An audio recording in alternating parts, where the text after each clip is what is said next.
Hello ninth class students, good morning. बच्चों, हमारी प्रश्नावली 1.3 चल रही है और बच्चों हमारे ग्रुप में बच्चे ज़्यादा ऐड नहीं हो पा रहे हैं। एक दो बच्चे मैंने इधर कहीं से फ़ोन नंबर लेके ऐड किए हुए हैं और कुछ बच्चों का मेरे पास फ़ोन आया, एक दो बच्चों का। तो आप लोग होमवर्क करके भी बच्चों भेजिए। कल मैंने आप मेरे बनाए हुए सवालों को हल करके भेज दे रहे हैं, उनको कॉपी में उतारिए ज़रूर और फेयर वर्क में। और बच्चों, ये जो गृह कार्य मैंने दिए थे कल, दो प्रश्न जो मैंने बताए थे वही प्रश्न आपको दिए थे। एक में दशमलव प्रसार निकालना था और दशमलव प्रसार शांत है या अशांत ये भी लिखना था। जब मैंने बताया था पूरा पूरा भाग चला जाता है हर से अंश, हर का अंश में, तो हम कहते हैं वो शांत दशमलव है। जब हर का अंश में पूरा पूरा भाग नहीं जाता है और भागफल में कोई अंक बार बार आ रहा है, वही अंक रिपीट हो रहा है, उसकी पुनरावृत्ति हो रही है और शेष बचता जा रहा है, तब हम कहते हैं उसका दशमलव प्रसार अशांत आवर्ती है। वो भी लिखना है बच्चों, केवल भाग ही नहीं देना है, विभाजन के बाद ये भी लिखना है कि यह शांत है या अशांत आवर्ती। आपकी किताब में अशांत को अनवसानी भी लिखा हुआ है, एक ही बात होती है, अनवसानी आवर्ती या अशांत आवर्ती। और एक प्रश्न और दिया था बच्चों, मैंने 2 दशमलव वाली संख्याएं दी थी जिनके ऊपर बार लगा था। मतलब वो कैसी संख्याएं हुई? पुनरावृत्ति वाली संख्याएं हुई जिनका दशमलव प्रसार अशांत आवर्ती है। उनको हमें P/Q के रूप में बदलना था, वो मैंने बताए भी थे। आप लोगों ने वो हल करके ग्रुप में नहीं भेजे हैं, तो बच्चों उस गृह कार्य को आप जरूर हल करके भेजिए, मैं उसको चेक करूंगा, ठीक है। अब बच्चों, मैंने कल एक चीज़ आपको बताई थी, जब हम किसी परिमेय संख्या को P/Q के रूप में लिखते हैं और जो हर के गुणनखंड हम जब निकालते हैं, अभाज्य गुणनखंड, तो उसके अभाज्य गुणनखंड यदि 2 की घात के रूप में या 2 गुणा 2 गुणा 2 इस तरह के, या 5 की घात के रूप में, 5 गुणा 5 गुणा 5 के रूप में, या 2 और 5 की गुणा के रूप में प्राप्त होते हैं, तो हमें ये ज्ञात हो जाता है कि इसका दशमलव प्रसार अवश्य ही शांत होगा। अगर हर के गुणनखंड 2 और 5 के अतिरिक्त कोई और संख्या आती है तो हम कहते हैं कि उसका दशमलव प्रसार अशांत आवर्ती है। तो बच्चों, छठा सवाल जो है इसी से संबंधित है, जो मैंने कल आपको बात बताई थी। एक जानकारी मैंने, महत्वपूर्ण जानकारी कल सवाल बताने के बाद, गृह कार्य के बाद अंत में दी थी, उसी पर आधारित ये प्रश्न है, प्रश्नावली 1.3 का छठा प्रश्न।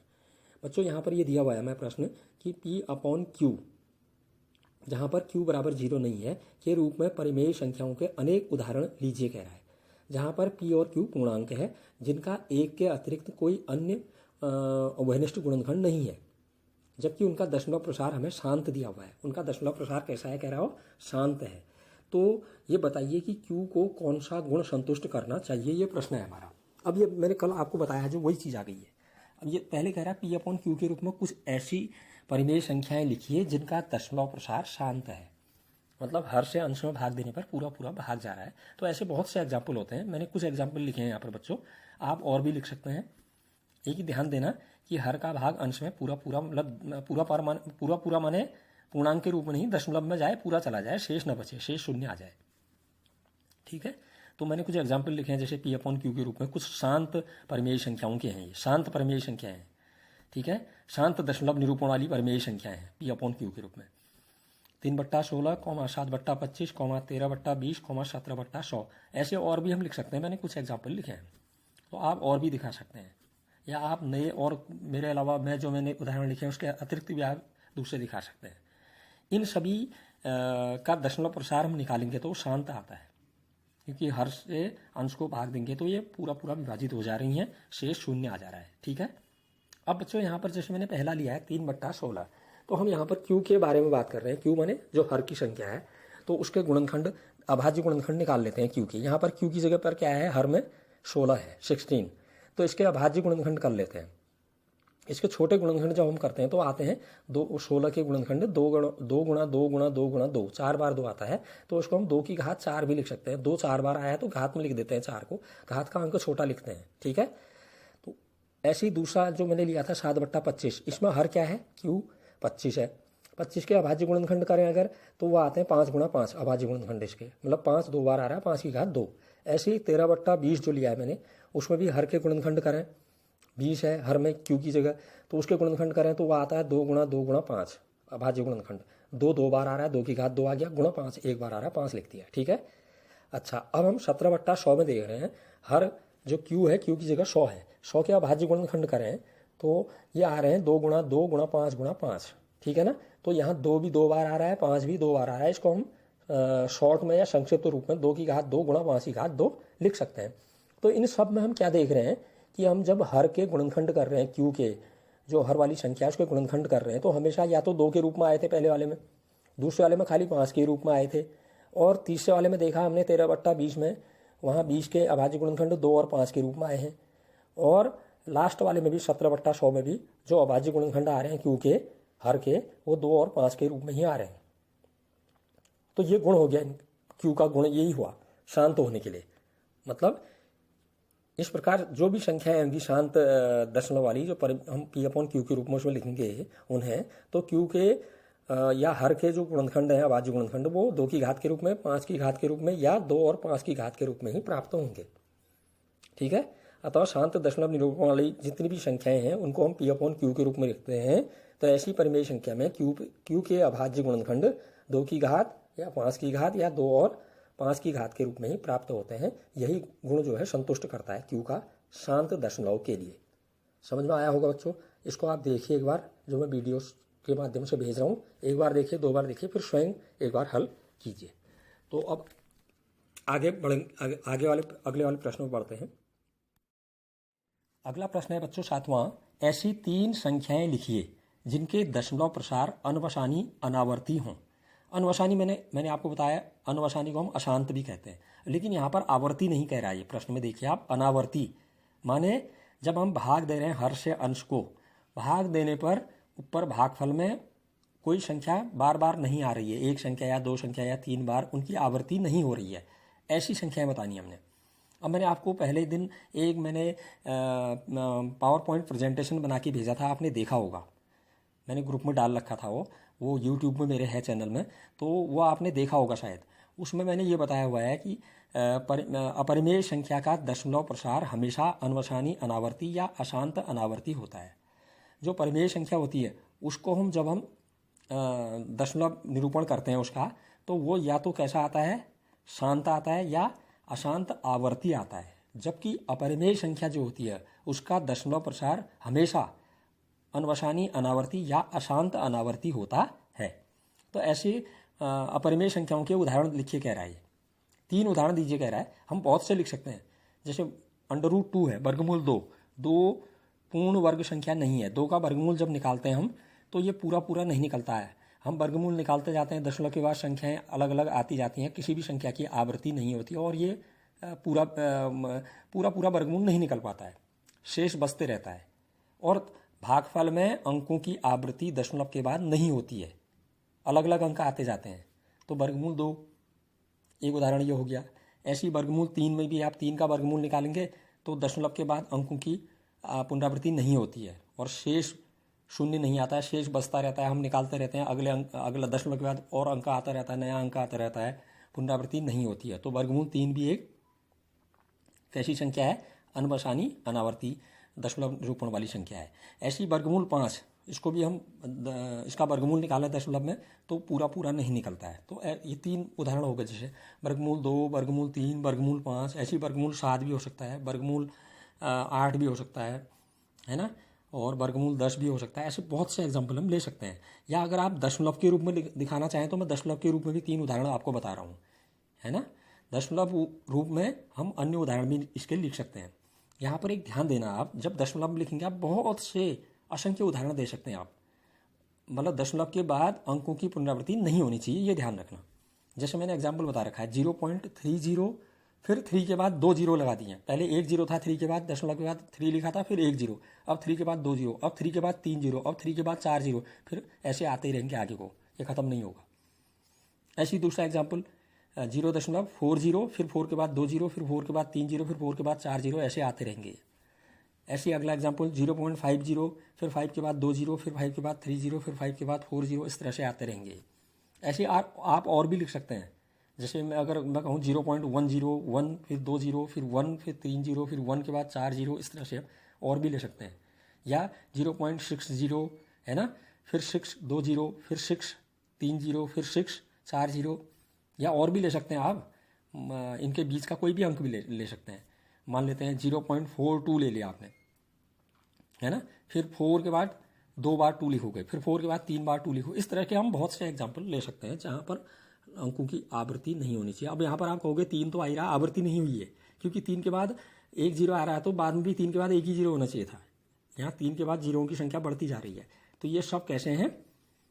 अनवसानी अनावर्ती या अशांत अनावर्ती है। तो ऐसे आप बहुत से एग्जाम्पल और लिख सकते हैं अपने मन से, ठीक है। तो ये समझ में आ रहा होगा आपके शायद। तो देखिए आप इसको अच्छी तरह। अगला प्रश्न लेते हैं बच्चों। अब 8वां प्रश्न, परिमेय संख्याओं 5/7 और 9/11 के बीच 3 अलग अलग अपरिमेय संख्याएं ज्ञात कीजिए।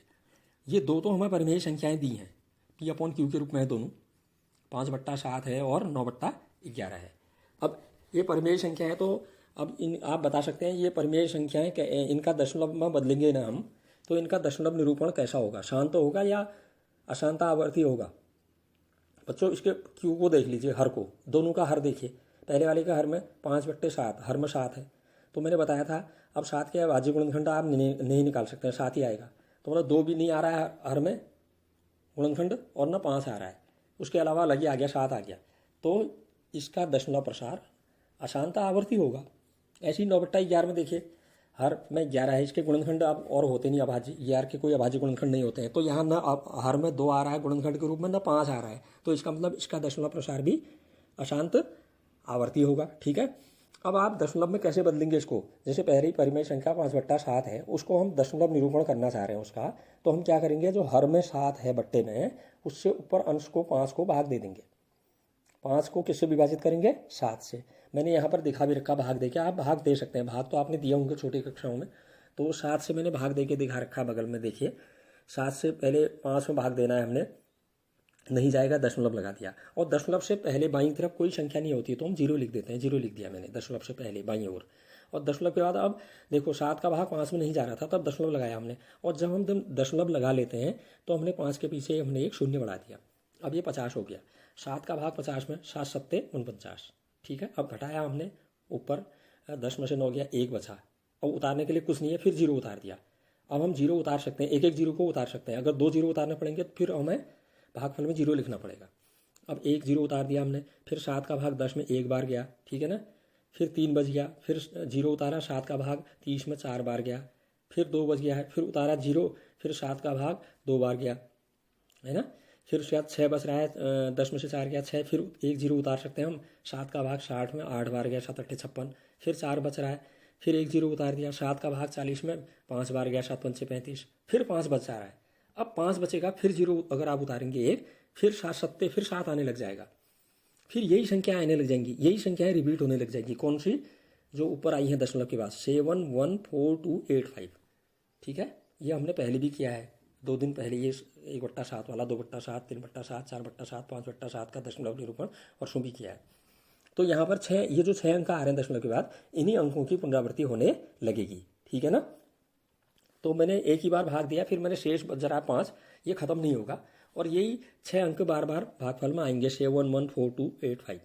तो यही 6 अंक बार बार आएंगे, तो मैंने 5/7 बराबर क्या लिख दिया है, 0.71425, इसको एक बार लिख दिया है, उसके ऊपर एक पूरी लाइन खींच दी है, बार। बार का मतलब क्या हुआ, ये 6 अंक बार बार आ रहे हैं भाग देने पर, भागफल खत्म नहीं हो रहा है, भाग की क्रिया खत्म नहीं हो रही है, शेष बचता जा रहा है 5, ठीक है। ऐसी 9/11 जो दूसरी संख्या दी है, उसको दशमलव में बदलना आपने। आप अब इसको स्वयं करेंगे कॉपी में भाग देके, 11 से, हर वाले संख्या 11 से 9 को भाग देंगे। तो जब आप भाग देंगे तो पहले दशमलव लगाएंगे, फिर एक 0 बढ़ाएंगे 9 के पीछे, 11 8 88, 8 बार भाग जाएगा। फिर 90 में से आप 88 को घटा देंगे, 2 बचेगा, फिर 2 के पीछे एक शून्य बढ़ाएंगे, 11 का भाग 1 बार जाएगा बीच में, फिर है ना 11 कम 11, फिर बीच में से 11 घटा देंगे, 9 बचेगा, फिर 9 के पीछे एक 0 बढ़ाएंगे, फिर 11 8 88, फिर 8 बार जाएगा, फिर 2 बचेगा, फिर 0 उतारेंगे, फिर 1 बार जाएगा। इस तरह से मतलब जब भाग देंगे 9 को 11 से, तो यहाँ पर क्या होगा, भागफल में 8 1 8 1 दशमलव के बाद आते रहेंगे, 8 1 की पुनरावृत्ति, 2 अंकों की पुनरावृत्ति होती रहेगी, ठीक है ना। तो 9/11 को हम क्या लिख सकते हैं, फिर 0.81 ऐसे आते जाएगा, डॉट डॉट डॉट करके, तो 8 1 को एक ही बार लिख देंगे हम, उसके ऊपर बार खींच देंगे, ठीक है।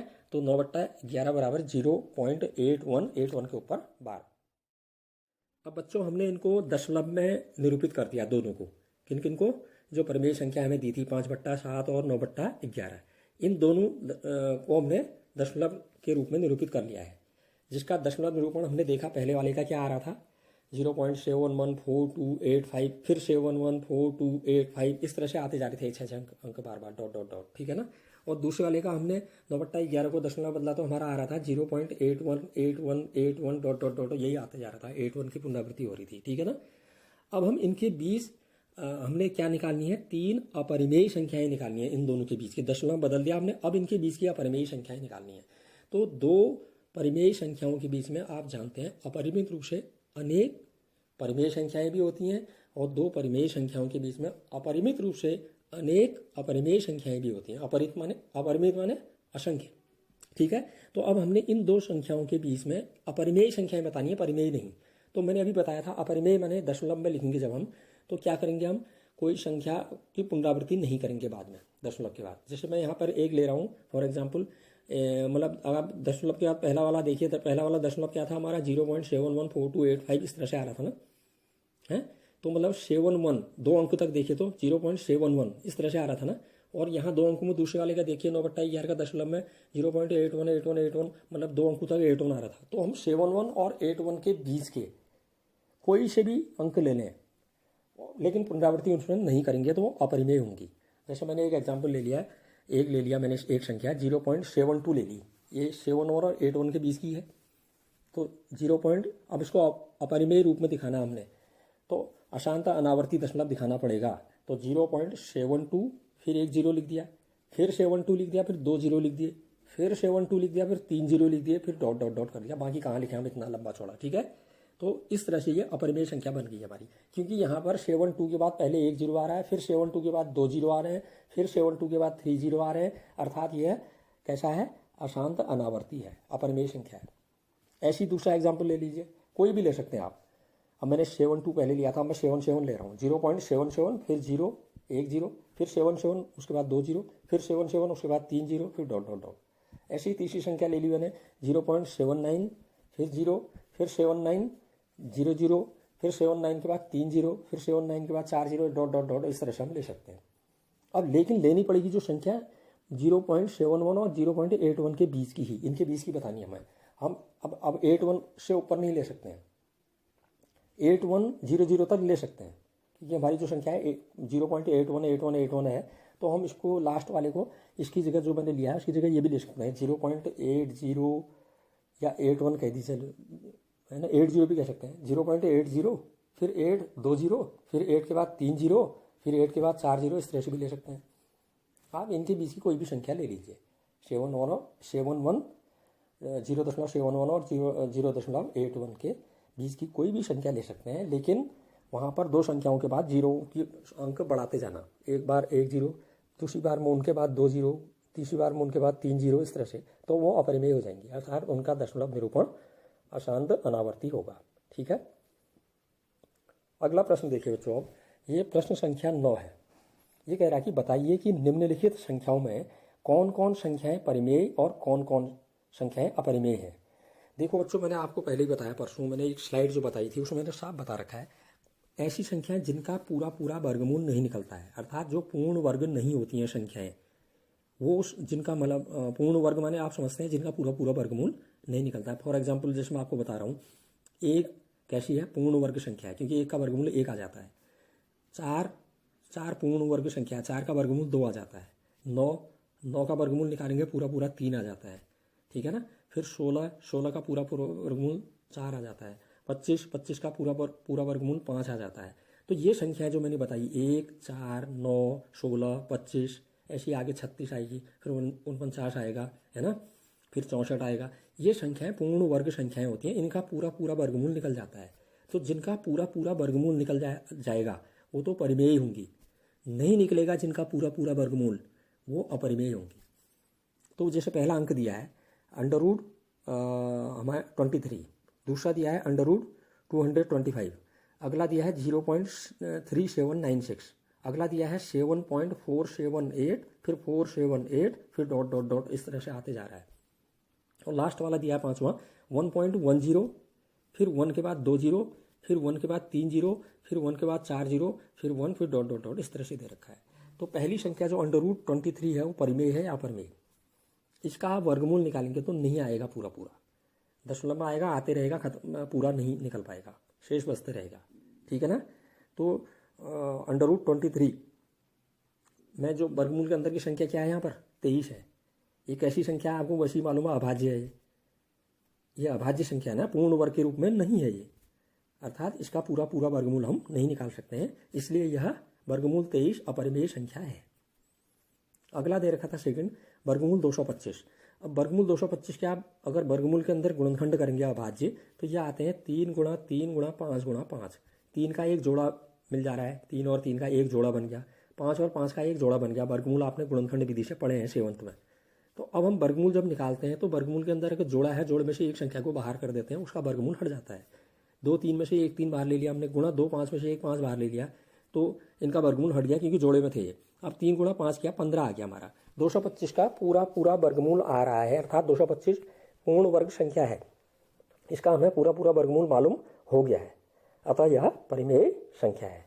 अगला देखिए बच्चों तीसरा, 0.3796, फिर उसके बाद डॉट डॉट डॉट कुछ नहीं लगा है, बिंदु नहीं लगे हैं पीछे, मतलब ये 6 पर खत्म हो जा रहा है दशमलव संख्या, मतलब पूरा पूरा भाग चला गया। इसका मतलब ऐसा दशमलव हमेशा शांत होता है, आगे डॉट डॉट नहीं है तो, ठीक है ना। इसका मतलब अब आगे को भाग नहीं जा रहा है, शेषफल 0 आ गया होगा, तभी डॉट नहीं लगा इसके पीछे, डॉट डॉट लगे होते तो हम कहते हैं और आगे भाग जा रहा है। तो 0.3796 शांत दशमलव है, और शांत दशमलव वाली संख्या हमेशा परिमेय संख्या होती है, अतः यह परिमेय संख्या है। अगला जरा देखिए अब 7.478, फिर 478, फिर dot dot dot dot dot आ रहा है। तो यहाँ देखिए जरा दशमलव के बाद 478 आ रहा है, पहले मैंने उसके ऊपर लाइन भी खींच दी, फिर 478 आ जा रहा है, वही 3 अंक आ जा रहे हैं। 3 अंकों की यहाँ पुनरावृत्ति हो रही है बच्चों, यहाँ दशमलव के बाद 3 अंकों की, किन किन अंकों की, 4 और 7 और 8, इनकी पुनरावृत्ति हो रही है। तो इसका मतलब ये अशांत आवर्ती दशमलव है, और अशांत आवर्ती दशमलव किसका होता है? परिमेय संख्या का। परिमेय संख्या के 2 तरह के दशमलव होते हैं, शांत और अशांत आवर्ती। तो ये अशांत आवर्ती है, यहाँ 478 की पुनरावृत्ति हो रही है, तो यह भी एक परिमेय संख्या होगी। अब लास्ट वाला देखिए पांचवा, 1.10, फिर 1 के बाद 2 जीरो, फिर 1 के बाद 3 जीरो, फिर 1 के बाद 4 जीरो, फिर इस तरह से आते जा रहा है, ये जीरो बढ़ते जा रहे हैं एक के पीछे। अभी मैंने एग्जाम्पल बताए थे आपको इससे पहले वाले प्रश्न में, है ना, इससे पहले प्रश्न में मैंने आपको बताया था, 8वें में भी 7वें में भी। अगर एक संख्या के बाद कोई जीरो एक बार आ रहा है, फिर 2 बार जीरो आ रहा है, 3 बार जीरो आ रहा है, इसका मतलब यहाँ पर जो है ये दशमलव अशांत अनावर्ती है, और अशांत अनावर्ती दशमलव कब होता है? जब वो संख्या अपरिमेय होती है। अतः ये 5वीं वाली संख्या बच्चों अपरिमेय संख्या का उदाहरण है। अब बच्चों मैं यहाँ पर एक एग्जाम्पल बता रहा हूँ आपको कि किसी भी वास्तविक संख्या का संख्या रेखा पर निरूपण कैसे किया जाता है। अब वास्तविक संख्या आप जानते हैं परिमेय भी होती है, अपरिमेय भी होती है, ठीक है ना। अब जैसे परिमेय संख्या है, परिमेय संख्या या तो शांत दशमलव वाली होती है या अशांत आवर्ती वाली होती है, ठीक है ना, दशमलव निरूपण उनका करें तो यहाँ पर हम ये देखेंगे कि आपको एक विधि यहाँ पर किताब में आप देखेंगे जरा, लेंस जैसा दिखा रखा है आपके उसमें, संख्याओं को देखने के लिए लेंस, उत्तल लेंस दिखाया हुआ है। इस विधि को हम कहते हैं उत्तरोत्तर आवर्धन विधि। मतलब हम अगर बहुत छोटे पैमाना बहुत छोटा है हमारा स्केल, तो उसको हम लेंस से बड़े रूप में देख सकते हैं, कहाँ पर कौन सा बिंदु है, कहाँ पर कौन सा बिंदु है, इसलिए इसका नाम उत्तरोत्तर आवर्धन विधि रखा गया है। तो बच्चों इसी विधि का हम आज अध्ययन कर रहे हैं। मैं इसके बारे में आप एक एग्जाम्पल से आपको समझा रहा हूँ, फिर आप एक किताब का पहला प्रश्न, 2 ही प्रश्न है उसमें, पहला प्रश्न बनाएंगे इसी आधार पर जैसे मैं बता रहा हूँ, ठीक है। तो बच्चों एक चीज़ पहले बता रहा हूँ आपको मैं, हम जानते हैं कि किसी भी वास्तविक संख्या का दशमलव प्रसार शांत या अशांत, मतलब अशांत को मैंने अभी कहा एक नाम और कहते हैं अनवसानी, अशांत आवर्ती या अनवसानी आवर्ती होता है परिमेय संख्या का दशमलव निरूपण, ठीक है ना, ठीक है। अगर किसी संख्या का दशमलव निरूपण अशांत अनावर्ती है तब वो अपरिमेय होती है, और परिमेय हो या अपरिमेय हो उन संख्याओं को मिलाकर के हम वास्तविक संख्या कहते हैं। अर्थात वास्तविक संख्याओं का दशमलव निरूपण या तो शांत होगा या अशांत आवर्ती होगा या अशांत अनावर्ती होगा। हम इन संख्याओं को उत्तरोत्तर आवर्धन विधि से संख्या रेखा पर निरूपित करते हैं। मान लेते हैं, मैं एक एग्जाम्पल ले रहा हूँ आपके लिए, 2.665 ये कैसा दशमलव है? शांत दशमलव है, क्योंकि 5 के बाद डॉट डॉट डॉट नहीं है। इसको हमने संख्या रेखा पर दर्शाना है। अब बच्चों जैसे स्केल होता है, स्केल से आप लाइन खींचते हैं, तो आप स्केल से या तो एक तरफ इंच होता है या एक तरफ सेंटीमीटर।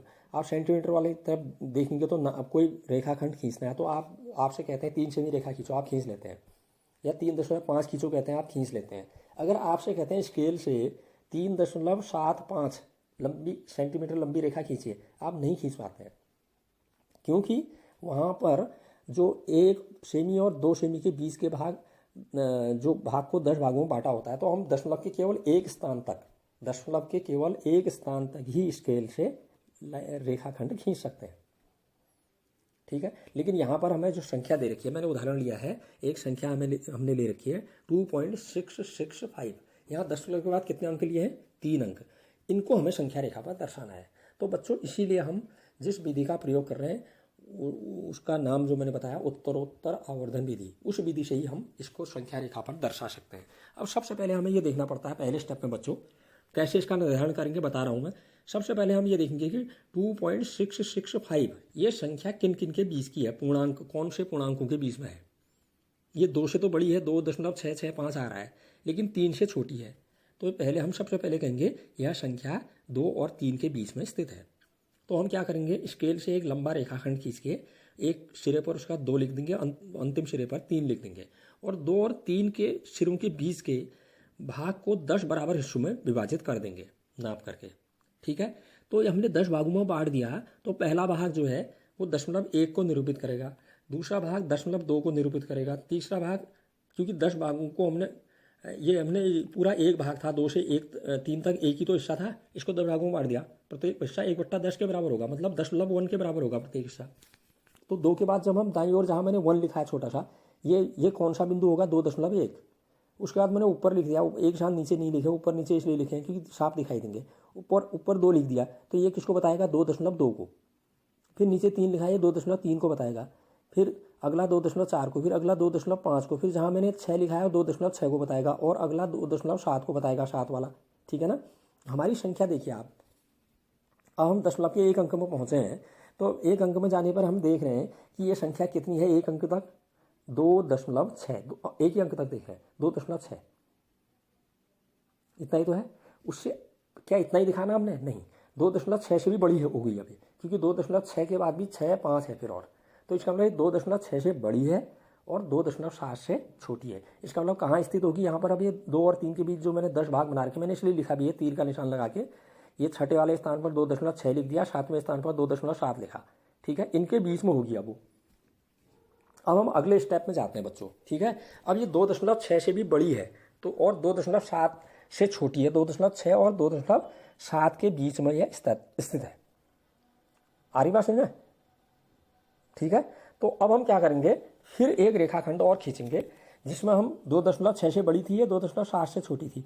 हमने एक बड़ी रेखाखंड खींच दी, उसमें एक सिरे पर 2.6 लिख दिया और अंतिम सिरे पर 2.7 लिख दिया। अब हमने एक एक स्थान तक तो लिया है दशमलव के, अब हमें फिर इसको 10 बराबर हिस्सों में बांट देंगे।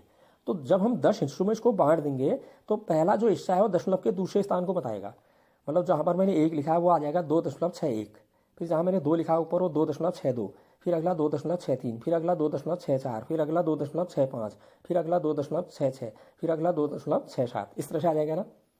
अब हमारी जो संख्या थी 2 अंक तक 2.66 आ रही थी, लेकिन उससे भी बड़ी है वो, क्योंकि तीसरे अंक में 5 है, तो ये 2.66 से बड़ी है और 2.67 से छोटी है।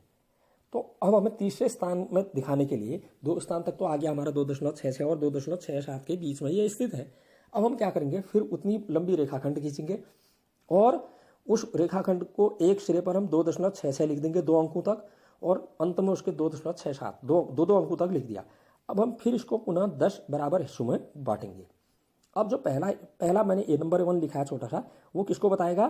तीसरे अंक को, दशमलव के तीसरे अंक को बताएगा, क्योंकि 2 अंक तक हमने ले रखा है। तो 2.661 को बताएगा पहला हिस्सा। दूसरा हिस्सा नंबर 2 जो लिखा है मैंने ऊपर उसके नीचे, ये 2.662 को बताएगा। तीसरा वाला किसको बताएगा? 2.663 को। अगला वाला 4 वाला किसको बताएगा? 2.664 को। और ये 5 जहाँ लिखा है, इसलिए मैंने इसको एक बॉक्स में बंद कर दिया है। ये 5वां हिस्सा ही जो बताएगा किसको? 2.665 को, क्योंकि 2 अंकों तक तो हमने लिया ही था इसको, और फिर 10 भागों में बांट दिया था। तो ये तीसरा दशमलव के तीसरा अंक तो साफ हमें बता दे रहा है कि यहाँ पर है ये 2.665 हमारा स्थित है। तो यहाँ पर जो 2.66 के दाईं ओर पाँचवां चिन्ह दिखाई दे रहा है, हमें 5 लिखा है जिसमें मैंने छोटा सा, वह चिन्ह ही संख्या रेखा में 2.665 को निर्धारित करता है। तो आप एक बार किताब का पहला सवाल इसी तरह से एक बार देखिए, कोशिश कीजिए और स्टेप लिखिए मेरी तरह जो मैंने लिखे हैं। तो उसके बाद मैं कल आपको फिर बताऊंगा। और जो मैंने गृह कार्य परसों दिया बच्चों, उसको हल करके जरूर ग्रुप में शेयर कीजिए।